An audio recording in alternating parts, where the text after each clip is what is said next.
വിശദമായ വാർത്തയിലേക്ക്. അരിക്കൊമ്പനെ മാറ്റണമെന്ന ഉത്തരവിൽ മാറ്റമില്ലെന്ന് ഹൈക്കോടതി. പറമ്പിക്കുളത്തേക്കാൾ മെച്ചപ്പെട്ട സ്ഥലമുണ്ടെങ്കിൽ സർക്കാരിന് നിർദ്ദേശിക്കാം. കോടതിക്ക് ഒരു നിർദ്ദേശവും നൽകാനാകില്ല. പറമ്പിക്കുളം നിർദ്ദേശിച്ചത് കോടതിയല്ല, വിദഗ്ധ സമിതിയാണ്. ജനപ്രതിനിധികൾ ജനങ്ങളെ തെറ്റിദ്ധരിപ്പിക്കുന്നുവെന്നും കോടതി വിമർശിച്ചു. എം.എസ്. അനീഷ് കുമാർ ചേരുന്നു. അനീഷ്, ഹൈക്കോടതിയിലെ വാദം പൂർത്തിയായോ? ഇപ്പോൾ എന്തൊക്കെ കാര്യങ്ങളാണ് പുതുതായി പറയാനുള്ളത്?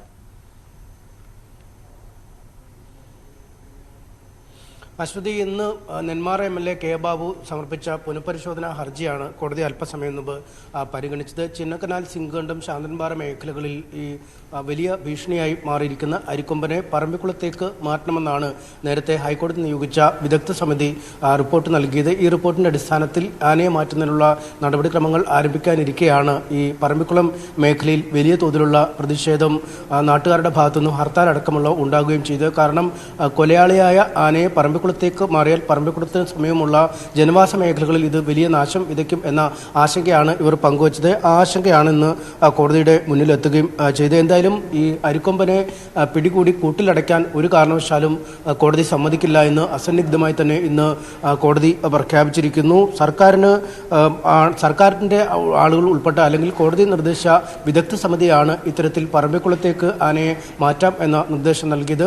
പറമ്പിക്കുളത്ത് ആവശ്യമായ ഭക്ഷണവും വെള്ളവും മറ്റ് ഇത് സ്വൈര്യവിഹാരം നടത്താനുള്ള ഇടവുമൊക്കെ ഉണ്ടെന്ന് വിദഗ്ധ സമിതി സമർപ്പിച്ച റിപ്പോർട്ടാണ്. കോടതി ഇത് സംബന്ധിച്ച ഒരു സ്ഥലവും നിർദ്ദേശിച്ചിട്ടില്ല എന്നും വ്യക്തമാക്കി. ഇത്തരമൊരു സാഹചര്യത്തിൽ കോടതി ഒരു സ്ഥലം തീരുമാനിക്കട്ടെ എന്നത് സർക്കാരിൻ്റെ തികച്ചും നിരുത്തരവാദപരമായ സമീപനമാണ് എന്ന് കോടതി പറഞ്ഞിരിക്കുന്നു.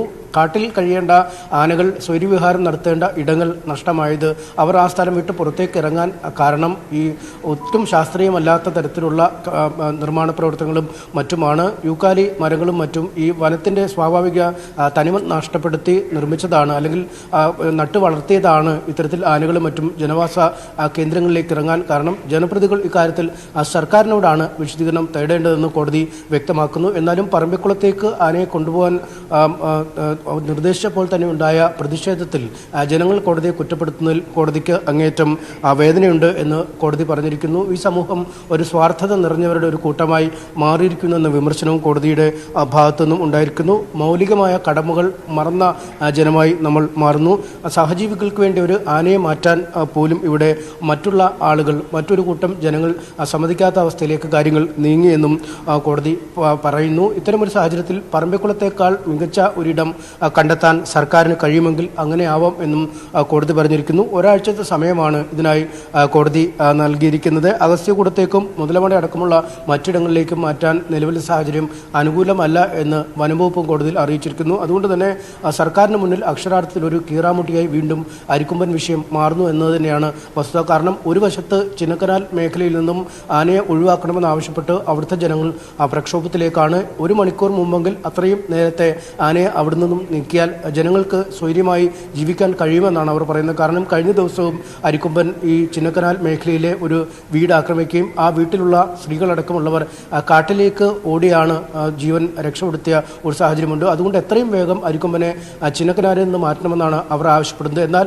വിദഗ്ധ സമിതി അരിക്കൊമ്പനെ മാറ്റാനായി നിശ്ചയിച്ച പറമ്പിക്കുളത്തേക്ക് എത്തിക്കാൻ അനുവദിക്കില്ല എന്ന നിലപാടിൽ പറമ്പിക്കുളത്തിനും സമീപപ്രദേശത്തുമുള്ള മേഖലയിലെ ആളുകൾ പറയുകയും ചെയ്യുന്നു. എന്നാൽ കോടതിയുടെ ഭാഗത്തു നിന്നും അരിക്കൊമ്പനെ വെടിവെച്ച് പിടികൂടി കൂട്ടിലടച്ച് ചിട്ട പഠിപ്പിച്ച് കുങ്കിയാനയാക്കി മാറ്റാൻ അനുവദിക്കില്ല എന്നും പറയുന്നു. ഇത്തരത്തിൽ മൂന്ന് വിഭാഗത്തിനിടയിലും പെട്ട് സർക്കാർ ഒരു വിഷമവൃത്തത്തിലായിരിക്കുന്നു എന്ന് തന്നെ വേണമെങ്കിൽ പറയാം. കേരളത്തിലെ മറ്റ് വന്യജീവി സങ്കേതങ്ങളിലേക്കോ മറ്റിടങ്ങളിലേക്കോ നിലവിൽ മാറ്റാൻ കഴിയാത്ത ഒരു സാഹചര്യമുണ്ട്. പെരിയാർ വന്യജീവി സങ്കേതം പോലെയുള്ള ഇടങ്ങൾ, അഗസ്ത്യകൂട മലനിരകൾ പോലെയുള്ള ഇടങ്ങൾ എന്നിവിടങ്ങളിലേക്കൊന്നും കൊണ്ടുപോകാൻ കഴിയാത്ത ഒരു സാഹചര്യമുണ്ട്. ഇത്തരത്തിൽ വിദഗ്ധ സമിതി പരിശോധിച്ചാൽ ഏറ്റവും അഭികാമ്യമായ ഇടമായി കണ്ടെത്തിയത് ഈ പറമ്പിക്കുളം മേഖലയാണ്. അവിടെ വിശാലമായ വനഭൂമിയുണ്ട്, ആനയ്ക്ക് കഴിക്കാനുള്ള ഭക്ഷണം മുളയും മറ്റ് ഉണ്ട്, ഒപ്പം ജലസ്രോതസ്സുകൾ സുലഭമായി ലഭ്യമായ ഒരിടവുമാണ്. പക്ഷേ അവിടേക്കാണ് ഈ നാട്ടുകാർ വലിയ പ്രതിഷേധവുമായി രംഗത്തെത്തുന്നത്. അതുകൊണ്ട് ഒരു കൃത്യമായ തീരുമാനം കോടതി എടുക്കില്ല. കോടതി നിർദ്ദേശിച്ച സമിതിയാണ് അല്ലെങ്കിൽ സർക്കാരിൻ്റെ പ്രതിനിധികളടക്കമുള്ള സമിതിയാണ് ഇത്തരമൊരു തീരുമാനം എടുത്തിരിക്കുന്നത്. അതുകൊണ്ട് കാര്യങ്ങൾ കോടതിയുടെ മുകളിലേക്ക് ചാരി രക്ഷപ്പെടാൻ ശ്രമിക്കേണ്ട എന്ന സന്ദേശം തന്നെയാണ് നൽകിയിരിക്കുന്നത്. എന്തായാലും അടുത്ത 19 കേസ് പരിഗണിക്കാൻ വീണ്ടും മാറ്റിയിരിക്കുകയാണ്. അതുവരെയാണ് ഒരാഴ്ച സമയം സർക്കാരിൻ്റെ മുന്നിലുണ്ട് ഉചിതമായ മറ്റൊരു ഇടം കണ്ടെത്താൻ. അതുവരെ ഈ കേസിന് ഉണ്ടാവില്ല. 19-ാം തീയതി വീണ്ടും കേസ് കേസ് പരിഗണിക്കുമ്പോൾ ആനയെ മാറ്റാൻ പറ്റിയ ഉചിതമായ ജലസമൃദ്ധമായ ഭക്ഷണ സമൃദ്ധമായ ഒരു സ്ഥലം സർക്കാർ കണ്ടെത്തേണ്ടി വരും. എന്തായാലും സർക്കാർ നേരത്തെ ആലോചിച്ച പോലെ ഈ മയക്കുവെടി വെച്ച് കൂട്ടിലാക്കി ഒരു കുങ്കിയാനയാക്കി മാറ്റാൻ ഒരു തരത്തിലും സമ്മതിക്കില്ല എന്ന് അസന്നിഗ്ധമായി തന്നെ കോടതി പ്രഖ്യാപിച്ചു കഴിഞ്ഞിരിക്കുകയാണ്. മുൻ തീരുമാനം ആനയെ ചിന്നക്കനാലിൽ നിന്ന് മാറ്റും എന്ന തീരുമാനത്തിൽ ഉറച്ചു നിൽക്കുന്നതായും കോടതി പറയുന്നു. അനീഷ, നമ്മളോട് സംസാരിച്ചപ്പോൾ വനമന്ത്രി സംസാരിച്ചപ്പോൾ പറയുകയുണ്ടായി വിദഗ്ധ സമിതിക്ക് തെറ്റുപറ്റി, അല്ലെങ്കിൽ വിദഗ്ധ സമിതി ജനങ്ങളെ കേട്ടുകൊണ്ടല്ല ഈ തീരുമാനങ്ങളിലേക്ക് എത്തിയത് എന്നതടക്കമുള്ള കാര്യങ്ങൾ അദ്ദേഹം നമ്മളോട് പറഞ്ഞിരുന്നു. അതേസമയം കോടതി വിധി നടപ്പാക്കുമെന്നും അദ്ദേഹം ഉറപ്പു പറയുന്നുണ്ട്.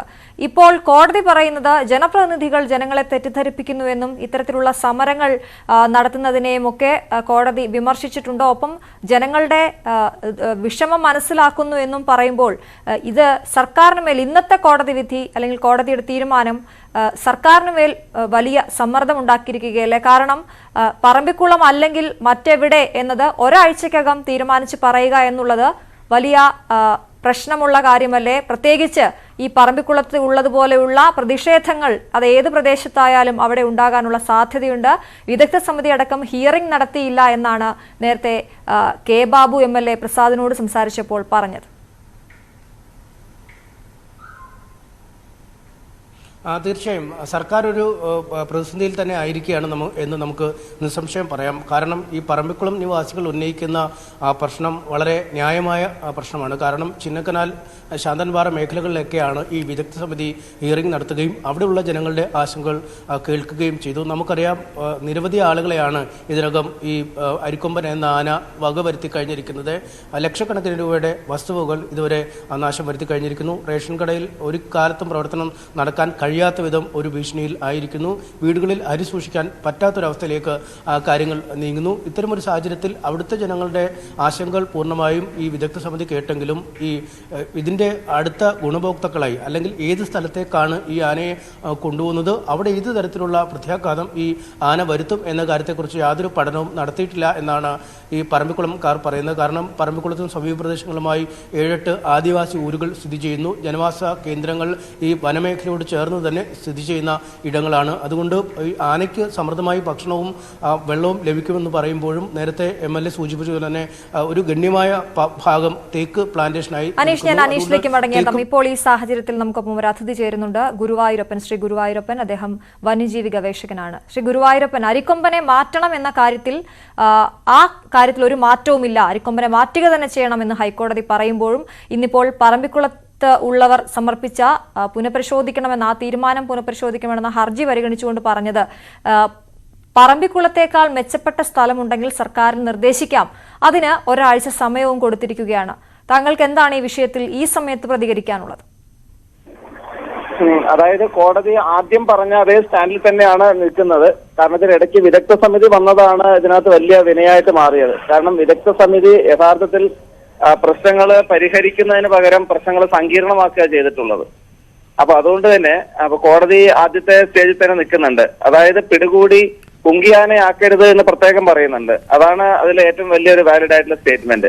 അതേസമയം ആനയ്ക്ക് സുരക്ഷിതമായിട്ട് നിലനിൽക്കാനുള്ള ഒരു സാഹചര്യം ഒരുക്കവും വേണമെന്നാണ് പറയുന്നത്.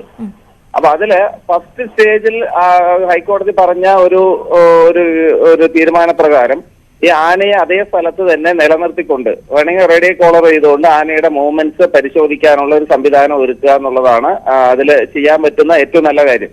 കാരണം വനം വകുപ്പ് കൊടുത്ത ഫസ്റ്റ് സ്റ്റേറ്റ്മെന്റ് തന്നെ പറയുന്നുണ്ട്, ഈ സമീപകാലത്തൊന്നും ഈ ആന ആളുകളെ കൊല്ലുകയോ അങ്ങനെ ഉപദ്രവിക്കുകയോ ചെയ്തിട്ടില്ല എന്നുള്ള കാര്യം. അതായത് പണ്ട് അപകടങ്ങൾ സംഭവിച്ചിട്ടുണ്ട്.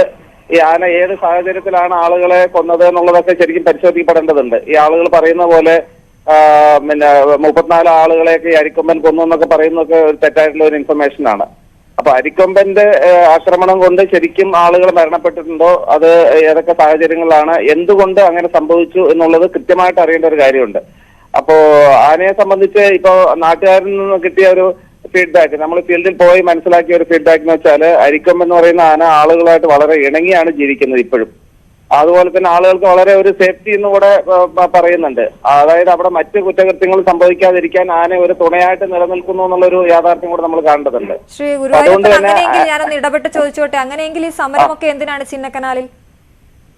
അതെ, ആളുകളെ സംബന്ധിച്ച് യഥാർത്ഥത്തിൽ ഇത് നമ്മള് വസ്തുതാപരമായിട്ട് നമ്മൾ പരിശോധിക്കുകയാണെങ്കിൽ ഈ ആദിവാസി വിഭാഗത്തിൽപ്പെട്ട ആളുകളെ മുന്നിൽ നിർത്തിക്കൊണ്ട് മറ്റു പല ആളുകൾ അവരുടെ താല്പര്യങ്ങൾ സംരക്ഷിക്കാൻ വേണ്ടി പ്രവർത്തിക്കുന്നു എന്ന് പറയാനായിരിക്കും എനിക്ക് താല്പര്യം. ശരി, അത് താങ്കളുടെ വാദം. പക്ഷെ ഞാൻ ഒരു പോയിന്റ് പറയട്ടെ. ഇന്നലെ രാവിലെ, ഇന്നിപ്പോൾ ബുധനാഴ്ചയാണ്, ചൊവ്വാഴ്ച രാവിലെ അരിക്കൊമ്പൻ ഒരു വീട് തകർത്തിരുന്നു. താങ്കൾ അത് അറിഞ്ഞോ എന്ന് എനിക്കറിയില്ല. ഞങ്ങൾ വാർത്ത കൊടുത്തതാണ്. അത് ഇപ്പോ ആന ഇത്രത്തോളം ഇണങ്ങിയാണ് കഴിയുന്നതെന്ന് പറഞ്ഞാൽ, ഒരാളുടെ വീട് തകർക്കുക എന്ന് പറഞ്ഞാൽ അവിടെ നിന്നും കുഞ്ഞുമായി കൈക്കുഞ്ഞുമായി ഇറങ്ങി ഓടിയാണ് ആ കുടുംബം രക്ഷപ്പെട്ടത്. താങ്കൾ പറയുന്ന വാദത്തിൽ എന്ത് അടിസ്ഥാനമാണുള്ളത്? അതെ, അതായത് ഒരു ലീല ചേച്ചിയുടെ സൂര്യനെല്ലി പ്ലാന്റേഷൻസില് അവിടെയുള്ള ഒരു ഇതിലാണ് അവരമ്മ അപകടത്തിൽപ്പെട്ടത്. പക്ഷെ അമ്മയ്ക്ക് അപകടമൊന്നും ഉണ്ടായില്ല, വീട് തകർത്തു. ഭാഗ്യത്തിനല്ലേ ശ്രീ ഗുരുവായൂരപ്പൻ? അതായത് അല്ല, ഭാഗ്യം എന്നുള്ള വാക്കിൽ ഇവിടെ വലിയ പ്രസക്തി ഇല്ല. അല്ല, അവിടെയുള്ളവരെ അങ്ങനെ വിടാൻ കഴിയുമോ? അങ്ങനെ ആ ഒരു ലക്ക് എന്നുള്ള ഫാക്ടറിലേക്ക് അവിടെയുള്ളവരെ വിടാൻ കഴിയുമോ? അല്ലല്ല, ലക്കല്ല ഞാൻ പറയുന്നത്.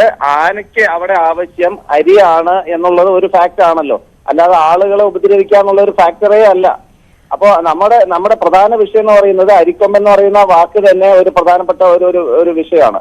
അപ്പൊ അരി തേടി നടക്കുന്ന ആന അത് വീടുകളിൽ കയറുന്നത് വേണ്ടിയിട്ട് അരി കിട്ടാതാവുന്ന സമയത്ത് മതില് തകർത്ത് അല്ലെങ്കിൽ ചുവര് തമർത്ത് അരി എടുക്കുന്നു എന്നുള്ളത് മാത്രമേ ഉള്ളൂ. അപകടം ഉണ്ടായിട്ടുള്ളത്. അതെ, അതായത് ആളുകളുടെ ജീവന് ഭീഷണി ഇല്ല എന്നല്ല ഞാൻ പറയുന്നതിന്റെ അർത്ഥം. ആളുകൾക്ക് ഭയപ്പാട് കൂടി തന്നെയാണ് ആളുകൾ കഴിയുന്നത്, അതിലൊന്നും എനിക്ക് യാതൊരു സംശയമില്ല. പക്ഷെ താങ്കൾ പറയുന്നത് ചിന്നക്കനാലിൽ തന്നെ തുടരട്ടെ, ആ മേഖലയിൽ തന്നെ തുടരട്ടെ എന്നല്ലേ? റേഡിയോ കോളർ ഘടിപ്പിച്ചാൽ മതി, അതല്ലേ താങ്കളുടെ വാദം? അതെ, അത് മാത്രമല്ല, ഈ ഇരിപ്പ് നിലവിലുള്ള ആളുകൾക്ക് സുരക്ഷിതത്വം സർക്കാർ കൊടുക്കണം. അവിടെ തൽക്കാലം ആന കയറി വരാത്ത രീതിക്കുള്ള താൽക്കാലിക സംവിധാനങ്ങൾ എന്ന് വെച്ചാൽ വളരെ സേഫ്റ്റി ആളുകൾക്ക് ഫീൽ ചെയ്യുന്ന രീതിക്കുള്ള ആളുകൾക്ക് സംരക്ഷണ കവചം, അത് ട്രഞ്ച് ആയിക്കോട്ടെ ഫെൻസിങ് ആയിക്കോട്ടെ, ഏത് തരത്തിലാണെങ്കിലും അതെത്രത്തോളം വിജയകരമാകുമെന്ന് താങ്കൾക്ക് അറിയാമായിരിക്കും. അതെ, അതായത് ഞാൻ പറഞ്ഞത് താൽക്കാലിക സംവിധാനങ്ങൾ ആളുകൾക്ക് സേഫ്റ്റി ഫീൽ ചെയ്താൽ പോരല്ലോ. അതായത് ഇനി ഒരു ജീവൻ അരിക്കൊമ്പന് വിട്ടുകൊടുക്കാൻ നമുക്ക് കഴിയില്ല. താങ്കൾ പറഞ്ഞതുപോലെ അരിക്കൊമ്പന്റെ നേരത്തെയുള്ള, താങ്കൾ ഗവേഷകനാണ്, താങ്കൾക്ക് അറിയാം, അരിക്കൊമ്പന്റെ നേരത്തെയുള്ള സ്വഭാവം മാത്രം അത് വെച്ചുകൊണ്ട് ഇനി അത് ആക്രമിക്കില്ല എന്ന് പ്രവചിച്ച് നമുക്ക് മുന്നോട്ട് പോകാൻ കഴിയുമോ? അതെ, അതായത് ഇത് യാഥാർത്ഥ്യത്തോടെ നമ്മൾ കണ്ടാൽ മാത്രമേ ഇതിന് പരിഹാരം കാണാൻ പറ്റുള്ളൂ. നമ്മൾ വൈകാരികമായിട്ട് മാത്രം കണ്ടിട്ട് കാര്യമില്ല. അതാണ് ഞാൻ പറയുന്നത്.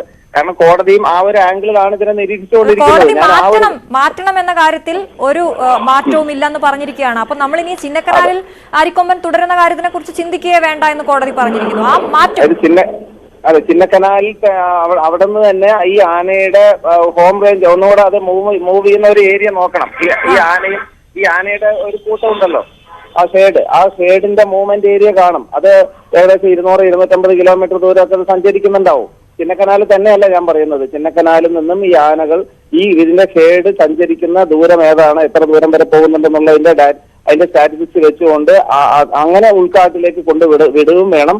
അതേസമയം എന്റെ ഒരു പോയിന്റ് എന്ന് വെച്ചാല് അരിയെ ആകർഷിച്ച് വരുന്ന ഈ ഒരു ആനയ്ക്ക് താൽക്കാലികമായിട്ടെങ്കിലും, പറഞ്ഞാൽ ചിലപ്പോൾ തമാശ പോലെ ബാലിശമായിട്ട് തോന്നുമെങ്കിൽ പോലും ഈ താൽക്കാലികമായിട്ടെങ്കിലും അരി ലഭ്യമാകുന്ന രീതിക്കുള്ള ഒരു സംവിധാനം അത് സർക്കാർ ചെയ്യണം. അപ്പൊ ആന അരിക്ക് വേണ്ടിയിട്ടാണ് വരുന്നതെങ്കിൽ അത് ഉൾക്കാട്ടിൽ പോയി കഴിഞ്ഞാൽ അതിന് ഇടയ്ക്കെപ്പോഴെങ്കിലും ആ കാട്ടിൽ തന്നെ ചില ഏതെങ്കിലും പോയിന്റുകളിൽ അരി ലഭ്യമാകുമെന്ന് അറിഞ്ഞാൽ പിന്നെ ഈ ജനവാസത്തിലേക്ക് വരേണ്ട ആവശ്യമില്ല. ജനവാസ മേഖലയ്ക്ക് അടുത്തുള്ള കാടാണെങ്കിൽ താങ്കൾ പറഞ്ഞതുപോലെ ആഹാരം, അത് അരിയോ എന്തോ ആയിക്കൊള്ളട്ടെ, അരിക്കൊമ്പനായതുകൊണ്ട് അരിയാണ് ഇഷ്ടം, അത് താങ്കൾ പറയുന്നു, അത് അങ്ങോട്ടേക്ക് എത്തിക്കുക. പക്ഷെ ഈ സ്ഥലത്ത് നിന്നും ഈ പ്രദേശത്ത് നിന്നും അതിനെ മാറ്റി നിർത്തണ്ടേ താൽക്കാലികമായെങ്കിൽ? തീർച്ചയായിട്ടും. അതായത് താൽക്കാലികമായിട്ട് ഈ പ്രദേശത്ത് നിന്ന് മാറ്റണം. അങ്ങനെയെങ്കിൽ ഒരു ചോദ്യം കൂടി ശ്രീ ഗുരുവായൂരപ്പൻ, അങ്ങനെയെങ്കിൽ നമ്മളിപ്പോ കോടതി നിൽക്കുന്നിടത്ത് നിന്ന് തുടങ്ങാം. കോടതി പറഞ്ഞിരിക്കുന്നു ഒരാഴ്ച സമയം സർക്കാരിന് കൊടുക്കുന്നു. എവിടെയാണ്? പറമ്പിക്കുളത്തേക്ക് കൊണ്ടുപോകാൻ അവർ സമ്മതിക്കില്ല എന്ന് പറയുന്നു. ഇപ്പൊ പറമ്പിക്കുളം അല്ലെങ്കിൽ മറ്റെവിടെ അരിക്കൊമ്പനെ എങ്ങോട്ടേക്ക് മാറ്റും? ഒരു വന്യജീവി വിദഗ്ധൻ എന്ന നിലയിൽ താങ്കൾക്ക് എന്താണ് തോന്നുന്നത്? കേരളത്തിൽ എവിടെയാണ് അതിന് സ്ഥലമുള്ളത്? കേരളത്തിൽ ഒരേ ഒരു സ്ഥലമേ ഉള്ളൂ. അരിക്കൊമ്പൻ ഏത് ഹാബിറ്റാറ്റിലാണോ നിലനിൽക്കുന്നത്, അതിന്റെ ഹോം റേഞ്ച് ഏതാണോ അവിടെ മാത്രമേ പറ്റുള്ളൂ. പെരിയാർ കടുവാ സങ്കേതത്തിലും പറ്റില്ലെന്നാണ് ഞാൻ പറയുന്നത്. പെരിയാർ കടുവാ സങ്കേതത്തിൽ അവിടുത്തെ ഒരു സിസ്റ്റം വളരെ ഫുൾ ഫ്ലെഡ്ജഡ് ആയിട്ട് നന്നായിട്ട് നിലനിൽക്കുന്നുണ്ട്. പറമ്പിക്കുളത്തും വളരെ വളരെ ഇതായിട്ട് നിലനിൽക്കുന്നു. അപ്പൊ അരിക്കൊമ്പന്റെ തന്നെ ഏരിയക്കകത്ത് മനസ്സിലായി. വളരെയധികം നന്ദി ശ്രീ ഗുരുവായൂരപ്പൻ ഈ സമയത്ത് ഞങ്ങളോട് പ്രതികരിച്ചത്. ഇപ്പോൾ കെ ബാബു MLA മാധ്യമങ്ങളെ കാണുകയാണ് തത്സമയം. ദിവസം ഹൈക്കോടതി തന്നെ കണ്ടെത്തിയിട്ടുണ്ട്. എന്താണ് ഇപ്പം ഈ ഹൈക്കോടതി ഒരാഴ്ച സാവകാശം കൊടുത്തിരിക്കുകയാണ് സർക്കാരിന്. എന്താണ് പ്രതികരണം? യഥാർത്ഥത്തിൽ ഇത് പറമ്പിക്കുളത്ത് കൊണ്ടുവിടാൻ തീരുമാനിച്ച കോടതി നമ്മൾ കൊടുത്തിട്ടുള്ള റിവ്യൂ തള്ളിയിട്ടുണ്ടെങ്കിലും യഥാർത്ഥത്തിൽ ഇത് പുനഃപരിശോധനയുടെ ഭാഗം എന്ന നിലയിൽ തന്നെ പരിഗണിച്ചുകൊണ്ടാണ് ഏറ്റവും മറ്റൊരു മേഖല ഏതാണ് എന്ന് ഗവൺമെൻറ് തീരുമാനിക്കട്ടെ എന്ന് ബഹുമാനപ്പെട്ട കോടതി പറയുക മാത്രമല്ല ഒരാഴ്ചക്കകം ആ ഒരു തീരുമാനമെടുത്ത് കോടതിയെ അറിയിക്കുകയും 19-ാം തീയതിക്ക് വീണ്ടും ഇത് വിധി പറയാൻ എന്ന നിലയിലേക്ക് മാറ്റിവെച്ചു എന്ന് പറയുന്നത് യഥാർത്ഥത്തിൽ നമ്മുടെ വിജയമാണ്. റിവ്യൂ തള്ളിയാലും ഈ സാഹചര്യങ്ങളെ മനസ്സിലാക്കിയതിൻ്റെ ഭാഗമായി യഥാർത്ഥത്തിൽ കോടതി എടുത്തിട്ടുള്ളൊരു തീരുമാനം പറമ്പിക്കുളം എന്ന തീരുമാനത്തിൽ നിന്നും മാറ്റമുണ്ടാക്കി ഗവൺമെൻറ് പറയട്ടെ മറ്റൊരിടം ഏറ്റവും സുരക്ഷിതമായ ഇടം എന്ന നിലയിലേക്ക് ഇപ്പോൾ ഇത് ഗവൺമെൻറ്റിൻ്റെ ഭാഗത്താണ് കിടക്കുന്നത്. തീർച്ചയായും പറമ്പിക്കുളത്തെ ജനങ്ങൾക്ക് ഏറെ പ്രതീക്ഷയുണ്ട്. ജനസാന്ദ്രത കൂടുതലുള്ള ജന്മം കൊണ്ട് തന്നെ പറമ്പിക്കുളത്ത് ജനിച്ച് വളർന്ന് മരിക്കുന്നത് വരെയും അവിടെ ജീവിച്ചുകൊണ്ടിരിക്കുന്ന ആ ജനവിഭാഗം വലിയ പ്രതീക്ഷയിൽ തന്നെയാണ് ഗവൺമെൻറ്റിൻ്റെ ഭാഗത്തുള്ളത്. മറ്റൊരു കാര്യം ഗവൺമെൻറ്റിൻ്റെ ശ്രദ്ധയിൽ ഇത് ഏറ്റവും ആദ്യം തന്നെ നമ്മൾ പെടുത്തിയിട്ടുണ്ട്. ഒന്ന് ബഹുമാനപ്പെട്ട മുഖ്യമന്ത്രി, അതുപോലെ തന്നെ വനം വകുപ്പ് മന്ത്രി, അതുപോലെ തന്നെയാണ് അവിടെ ആദിവാസി ഊരുകൾ എന്ന നിലയിൽ ബഹുമാനപ്പെട്ട പട്ടികവർഗ വികസന വകുപ്പ് മന്ത്രിയെയും മെയിലിലൂടെയാണ് പറഞ്ഞതെങ്കിലും ഈ പാലക്കാട് ജില്ലയിലെ പ്രധാനപ്പെട്ട നമ്മുടെ മന്ത്രിമാരായ ശ്രീ MVR, ശ്രീ കൃഷ്ണൻകുട്ടിയേട്ടൻ, അതുപോലെ തന്നെ ഇടയ്ക്ക് വനമന്ത്രിയെയും ഈ വിഷയം ഫോണിൽ വിളിച്ച് ബോധ്യപ്പെടുത്താൻ വേണ്ടിയിട്ട് പലപ്പോഴായിട്ട് കഴിഞ്ഞിട്ടുണ്ട്. ഞാൻ അറിഞ്ഞത് ഈ വിഷയം മുഖ്യമന്ത്രിയുടെ ശ്രദ്ധയിൽ കൊണ്ടുവരാൻ പാലക്കാടിലെ 2 മന്ത്രിമാരും പ്രത്യേകിച്ച് കൃഷ്ണൻകുട്ടിയേട്ടനും MVRും ഒപ്പം വനംവകുപ്പ് മന്ത്രിയും കൂടെ ശ്രദ്ധയിൽപ്പെടുത്തിയിട്ടുണ്ടെന്നാണ് ഞാൻ പൊതുവെ അറിയുന്നത്. ആ നിലയ്ക്ക് നല്ല പ്രതീക്ഷയുണ്ട്. ഏതായാലും പറമ്പിക്കുളത്തേക്ക് വരുന്ന കാര്യം ഇപ്പോൾ നിലവിലില്ല എന്നുള്ളത് വലിയ ആശ്വാസം തന്നെയാണ്. ഇനി വീണ്ടും ഗവൺമെൻറ് അത്തരമൊരു തീരുമാനമായി വരും എന്ന പ്രതീക്ഷ ഞങ്ങൾക്കില്ല. അത് അവിടുത്തെ സാഹചര്യങ്ങൾ അറിയാവുന്ന ഒരു ഗവൺമെൻറ്റാണ്. പ്രത്യേകിച്ച് വനംവകുപ്പ് മന്ത്രിക്കറിയാം, ഈ പാലക്കാട് നിന്നുള്ള 2 മന്ത്രിമാർക്കും ശ്രീ MVRനറിയാം, ശ്രീ കൃഷ്ണൻകുട്ടിയേട്ടനറിയാം, അതുപോലെ തന്നെ അവിടെ ആദിവാസി ഊരുകൾ ഉള്ള പ്രദേശം എന്ന നിലയിൽ ശ്രീ രാധാകൃഷ്ണ മിനിസ്റ്റർക്കും ഈ പറമ്പിക്കുളം മേഖലയെ സംബന്ധിച്ച് നന്നായിട്ട് അറിയും. അതുകൊണ്ട് നല്ല പ്രതീക്ഷ തന്നെയാണ്. ഈ അരിക്കൊമ്പൻ എന്തായാലും പറമ്പിക്കുളത്തേക്ക് ഇപ്പോഴത്തെ സാഹചര്യത്തിൽ വരാൻ സാധ്യതയില്ല. പ്രതിഷേധങ്ങൾ നിർത്തിവെക്കും. കാരണം ഇങ്ങനെയൊരു തീരുമാനത്തിലേക്ക് വരുമ്പോൾ സ്വാഭാവികമായും അത് ഗവൺമെൻറ്റിൻ്റെ പക്കലാണ്. ഏതായാലും വനംവകുപ്പ് മന്ത്രിയും ഈ പാലക്കാട് ജില്ലയിലെ 2 മന്ത്രിമാരും ഇതുമായി ബന്ധപ്പെട്ടല്ല, ഇപ്പോൾ ഗവൺമെൻറ് തന്നെ തീരുമാനമെടുത്ത് വനാതിർത്തിയും വനത്തിനകത്തും വനമേഖലയുമായി ബന്ധപ്പെട്ടിട്ടുള്ള പ്രശ്നങ്ങളെ സംബന്ധിച്ച് ചർച്ച ചെയ്യപ്പെടുന്നതിന് വേണ്ടിയുള്ള മീറ്റിംഗ് തരൂര്, ആലത്തൂർ, നെന്മാറ നിയോജകമണ്ഡലത്തിലെ MLAമാരും ജനപ്രതിനിധികളും ജനങ്ങളുടെ പരാതികൾ സ്വീകരിക്കുന്നൊരു മീറ്റിംഗ് നാളെ തന്നെ നെന്മാറയിൽ വെച്ചിട്ടുണ്ട്. ഏതായാലും കോടതി വിധി വരാനും നാളെ ആ മീറ്റിംഗ് നടത്താനും അതിലൂടെ നമുക്ക് ഈ കാര്യങ്ങൾ ശ്രദ്ധയിൽ കൊണ്ടുവരാനും കഴിയും എന്നതും ആശാവഹം തന്നെയാണ്. സർക്കാർ മറ്റൊരു സ്ഥലം കണ്ടെത്തുമെന്ന് തന്നെയാണ് പ്രതീക്ഷ. തീർച്ചയായും കോടതി തന്നെ ഇതിൻ്റെ പരാമർശത്തിൽ നോക്കൻ എന്തേ പെരിയാറിലേക്ക് കൊണ്ടുപോയിക്കൂടെ അതായിരുന്നു എന്നാണ് ചോദ്യം. പെരിയാർ എന്ന് പറയുന്നത് 925 സ്ക്വയർ കിലോമീറ്റർ ദൈർഘ്യമുള്ളതാണ്. യഥാർത്ഥത്തിൽ പറമ്പിക്കുളം 287 നേരത്തെ ഉണ്ടായിരുന്ന ടൈഗർ റിസർവ് എന്ന നിലയിലുള്ളത്. അതിൽ നിന്ന് വിപുലീകരിച്ചാണ് ജനവാസ മേഖലയിലേക്ക് ഉൾപ്പെടെ വ്യാപിപ്പിച്ചത് കൊണ്ട് മാത്രമാണ് ഇപ്പോൾ 640 സ്ക്വയർ കിലോമീറ്റർ ദൈർഘ്യത്തിൽ കിടക്കുന്നത്. ദൈർഘ്യം കൊണ്ടാവാം, ജനവാസം കൊണ്ടാവാം, ആ നിലയിലേക്ക് ഇത് പറമ്പിക്കുളത്തുള്ള 14 ആദിവാസി ഊരുകളെ മാത്രമല്ല ബാധിക്കുക. ഇതിൻ്റെ തൊട്ടടുത്ത് ഈ പറഞ്ഞ രൂപത്തിൽ തന്നെ ചിന്നക്കല, നമ്മുടെ മലക്കപ്പാറ ആ വഴിക്ക് കയറി പോകാം. നേരെ ആലത്തൂർ നിയോജകമണ്ഡലത്തിൻ്റെ കുഞ്ചേർപതി തളിയക്കല്ലിലേക്ക് പോകാം. അതുപോലെ തന്നെയാണ് തമിഴ്നാട്ടിലേക്ക് പോകും.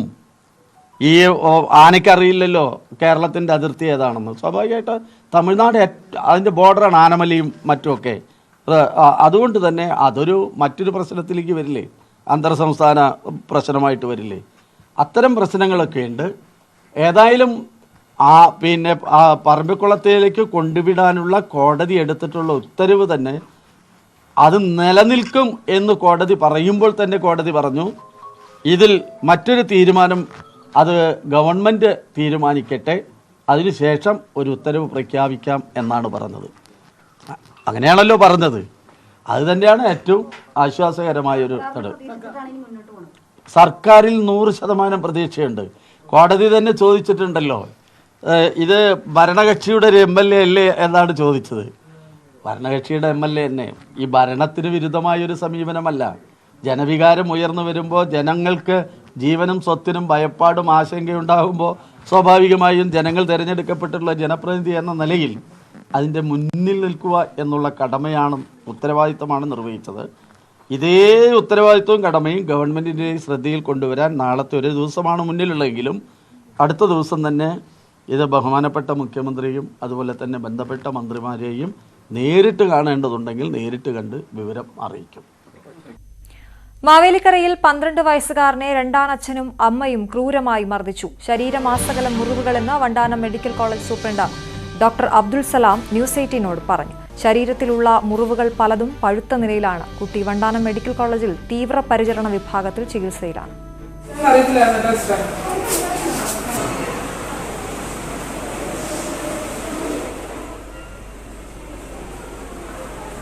കുട്ടിയുടെ സ്റ്റെപ്പ് ഫാദറും മദറും കൂടി കുട്ടിയെ മർദ്ദിച്ചു എന്നാണ് ഹിസ്റ്ററിയിൽ നിന്ന് മനസ്സിലാകുന്നത്. മദർ മർദ്ദിച്ചു എന്നാണ് നമ്മുടെ കേസിൽ നിന്ന് നമുക്ക് മനസ്സിലാക്കാൻ കഴിയുന്നത്. ഡോക്ടറുമായ സിസ്റ്ററോട് സംസാരിച്ചതിൽ നിന്ന് നമുക്ക് മനസ്സിലാക്കാൻ കഴിയുന്നത് കുട്ടിയുടെ ശരീരത്തിൽ ധാരാളം മുറിവുകളുണ്ട്. കയ്യിലും തലയിലും നെഞ്ചത്തും പുറത്തുമൊക്കെ ആയിട്ട് പല ഏജിലുള്ള മുറിവുകൾ. ചിലത് ഹീൽ ചെയ്തുകൊണ്ടിരിക്കുന്നു, ചിലത് ഹീൽ ചെയ്യാത്തതുകൊണ്ട്, ചിലത് പഴുത്തിരിക്കുന്നതുകൊണ്ട്. രക്തത്തിൽ കുട്ടിയുടെ വളരെയേറെ ഇമാഷിയേറ്റഡ് ആണ്. കുട്ടി വളരെ ക്ഷീണിച്ചിരിക്കുന്നു. വളരെ മസിലൊക്കെ വേസ്റ്റിംഗ് ആയിട്ട് ഇമാഷിയേറ്റഡ് ആണ്. മെലിഞ്ഞിരിക്കുന്ന കുട്ടിയാണ്. ഹീമോഗ്ലോബിൻ്റെ അളവ് വളരെ കുറവാണ്. നോർമലി 13-14 വേണ്ടത് 6.9 ആണുള്ളത്. എന്നാലും കുട്ടി ഒരു അപകടകരമായ നിലയിലാണെന്ന് പറയാൻ കഴിയില്ല. ഇപ്പോൾ ന്യൂറോ സർജറിയിലെ ഡോക്ടർ ഷിനാസ് സാദിഖിൻ്റെ അദ്ദേഹത്തിൻ്റെ ചികിത്സയിലാണുള്ളത്. ഇപ്പോൾ ICUയിലാണ് കുട്ടിയുള്ളത്. മെഡിസിൻ കൺസൾട്ടേഷൻ വിട്ടിരുന്നു. അൾട്രാസൗണ്ടിനുള്ള സംവിധാനങ്ങൾ ചെയ്തുകൊണ്ടിരിക്കുകയാണ്. ചികിത്സ നടന്നു. ശരണ്യ സ്നേഹജൻ ചേരുന്നു. ശരണ്യ, ഇതിൽ പോലീസ് കേസെടുത്തിട്ടുണ്ടോ? എന്താണ് വിശദാംശം?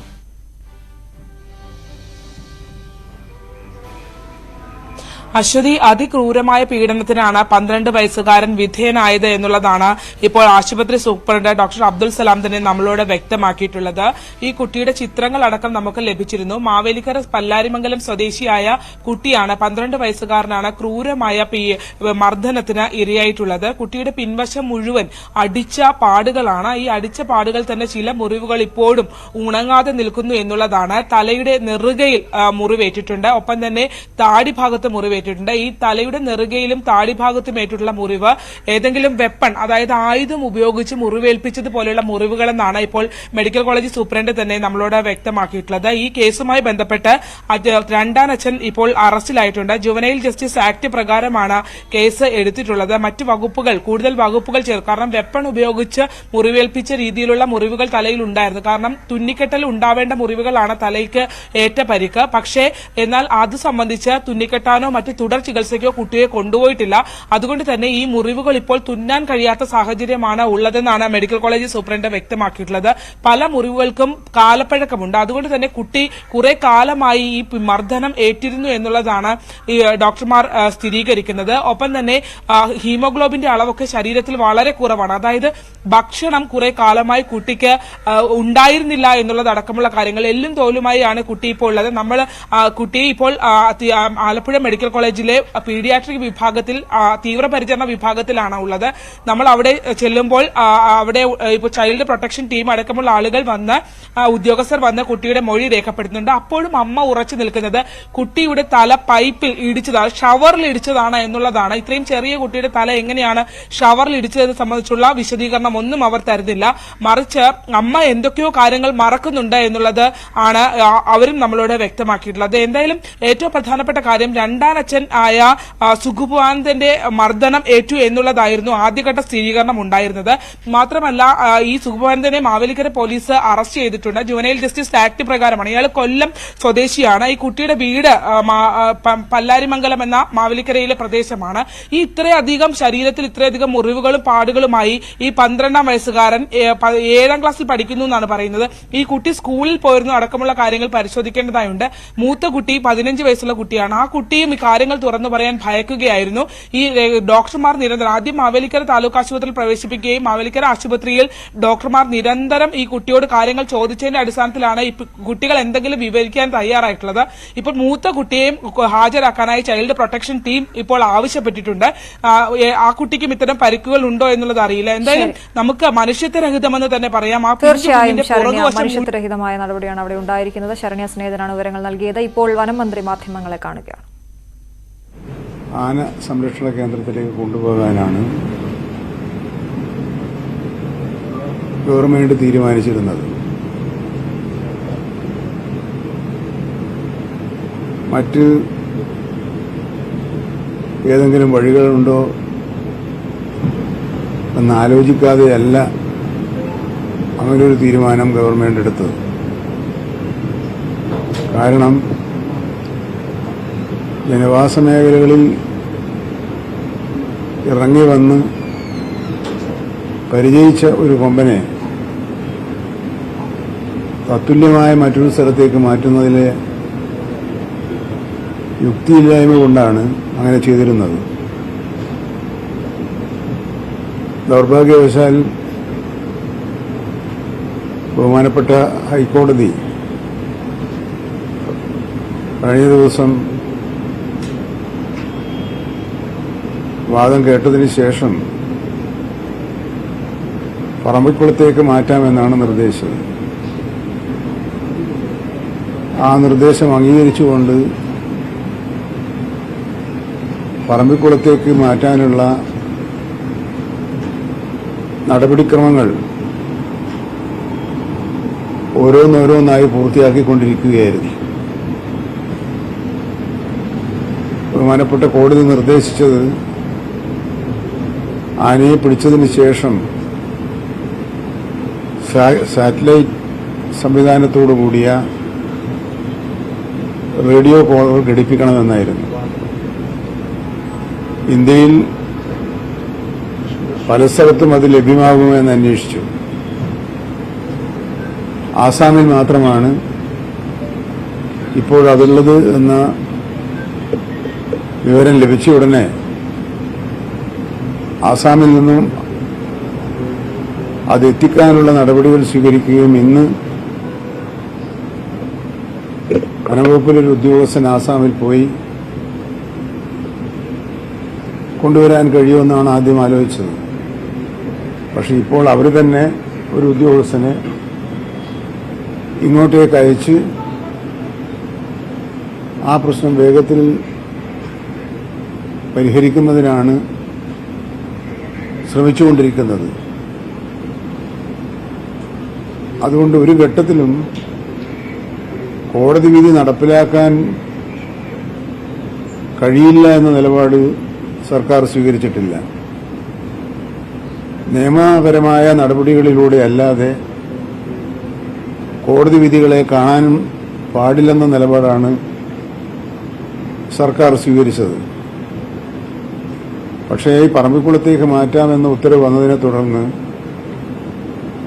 ആ മേഖലയിൽ വലിയ ജനകീയ പ്രതിരോധമാണ് ഉയർന്നു വന്നത്. ആ പ്രതിരോധത്തിന്റെ പശ്ചാത്തലത്തിലാണ് അവിടുത്തെ MLA ഉൾപ്പെടെയുള്ളവർ ബഹുമാനപ്പെട്ട ഹൈക്കോടതിയെ സമീപിച്ചത്. അതിൽ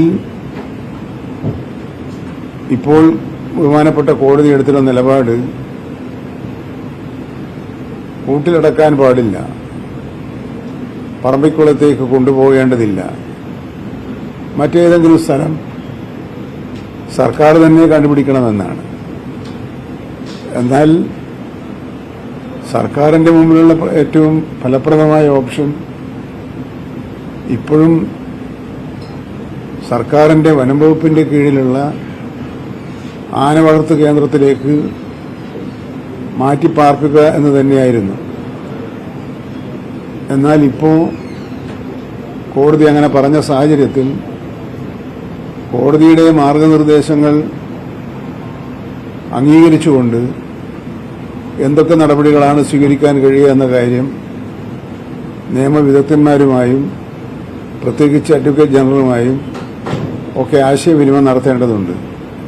കേസ് 19-ാം തീയതി വീണ്ടും പരിഗണിക്കും എന്നും പറഞ്ഞിട്ടുണ്ട്. 5 ദിവസത്തെ കാലാവധിയാണ് സർക്കാരിന് നൽകിയിട്ടുള്ളത്. അടിയന്തര പ്രാധാന്യത്തോടെ ആ പ്രശ്നത്തിന് ഉചിതമായ തീരുമാനങ്ങളെടുക്കാനുള്ള കൂടിയാലോചനകൾ ആവശ്യമാണ്. ജനവാസ കേന്ദ്രങ്ങളിലേക്ക് എവിടെ മാറ്റിയാലും ഈ പ്രതിഷേധവും പ്രതിരോധവും ഉണ്ടാകാനിടയില്ലേ എന്ന ആശങ്ക സർക്കാരിനുണ്ട്.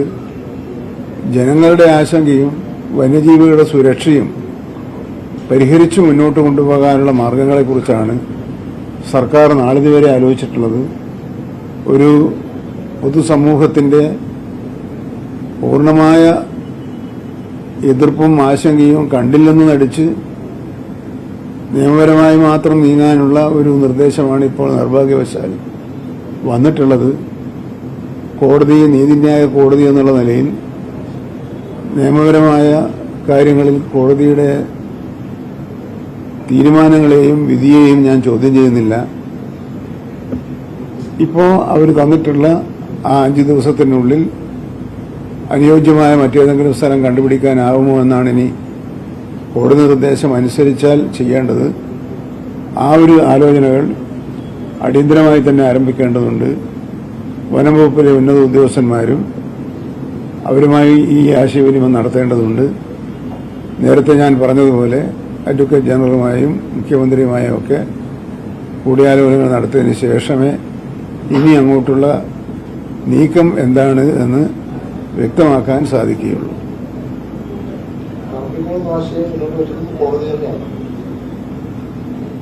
അതെ,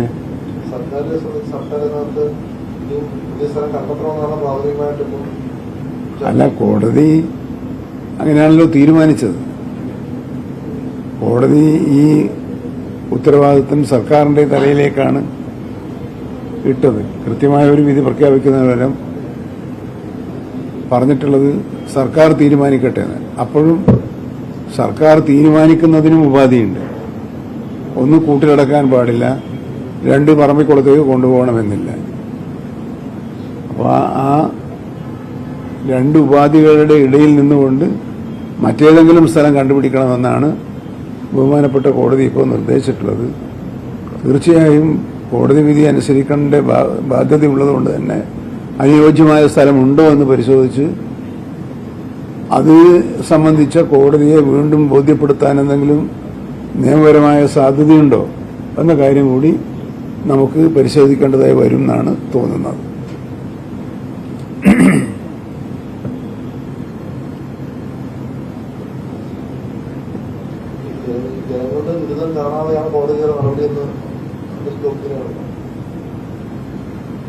അല്ല, കോടതി നിയമം വ്യാഖ്യാനിക്കുകയാണ് ചെയ്തിട്ടുള്ളത്.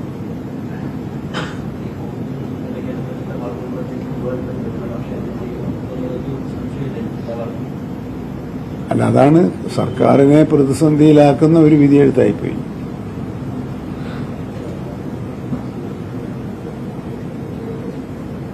പരിഹാരം തേടിയാണ് ജനങ്ങൾ കോടതിയിലേക്ക് പോകുന്നത്.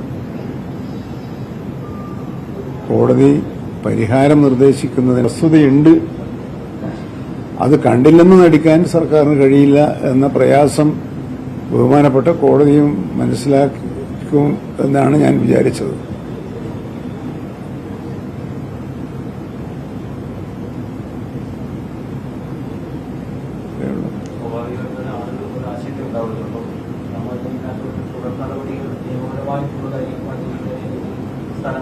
അല്ല, ഇതിനകത്തൊരു രാഷ്ട്രീയ തീരുമാനത്തിന്റെ പ്രശ്നമില്ലല്ലോ. കാരണം ഇത് നിയമപരമായി എന്താണ് ചെയ്യാൻ കഴിയുക, നിയമപരമായി ചെയ്യുന്ന കാര്യങ്ങളുമായി ജനങ്ങളെ എങ്ങനെ സഹകരിപ്പിക്കാം എന്ന വിഷയങ്ങളാണല്ലോ ഇപ്പോൾ വന്നിട്ടുള്ളത്. അത് ചർച്ചകളിലൂടെ മാത്രമേ അതിന് പരിഹാരം കാണാൻ കഴിയൂ. ഒരു ഉത്തരവിലൂടെ അതിനൊന്നും പരിഹാരം കാണാൻ കഴിയുക. ആശയവിനിമയത്തിലൂടെ നമുക്ക് അതിന് പരിഹാരം കാണാൻ ശ്രമിക്കേണ്ട ഉത്തരവാദിത്വം ഇപ്പോൾ ഗവൺമെന്റിൽ വന്ന് നിൽക്കുകയാണല്ലോ.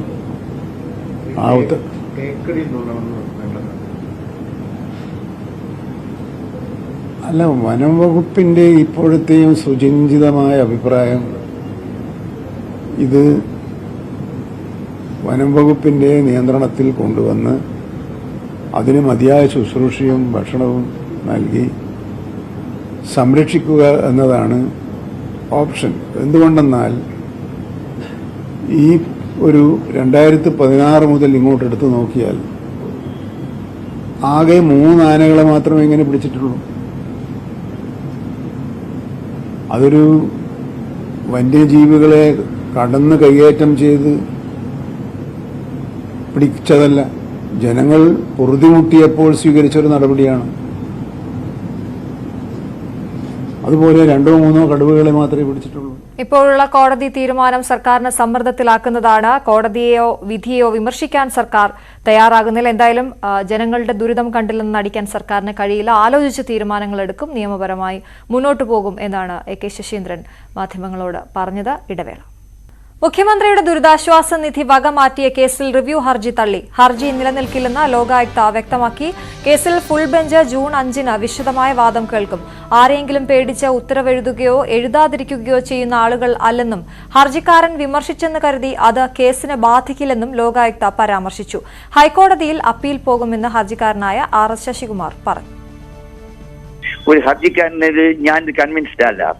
അതുകൊണ്ട് തന്നെ ഞാൻ ഈ വിധിക്കെതിരെ ഹൈക്കോടതിയിൽ പോകും. ഹൈക്കോടതിയെ ബോധ്യപ്പെടുത്തുകയും അനുകൂലമായ വിധി വാങ്ങാൻ കഴിയുമെന്നുള്ള പ്രതീക്ഷയുണ്ട്. കാരണം ഈ കേസ് മെറിറ്റിൽ മാത്രമേ കേൾക്കാവുള്ളൂ. അപ്പോൾ മെറിറ്റിൽ കേട്ട് കഴിഞ്ഞാൽ ഈ കേസിൽ സർക്കാരിനും മുഖ്യമന്ത്രിക്കും എതിരായ വിധി വരുമെന്നുള്ളതുകൊണ്ടാണ് ഇത് മെയിൻറ്റൈനബിൾ അല്ല എന്ന് പറഞ്ഞ് തള്ളുന്നത്. നേരറിയാൻ NIA വരുമോ?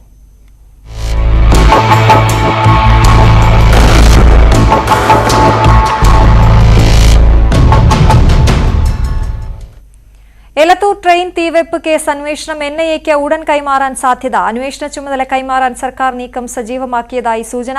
പ്രത്യേക അന്വേഷണ സംഘത്തലവൻ സെക്രട്ടേറിയറ്റിലെത്തി മുഖ്യമന്ത്രിയെ അന്വേഷണ വിവരങ്ങൾ അറിയിക്കും. പ്രതിയെ അന്വേഷണ സംഘം തെളിവെടുപ്പിനായി കൊണ്ടുപോയി.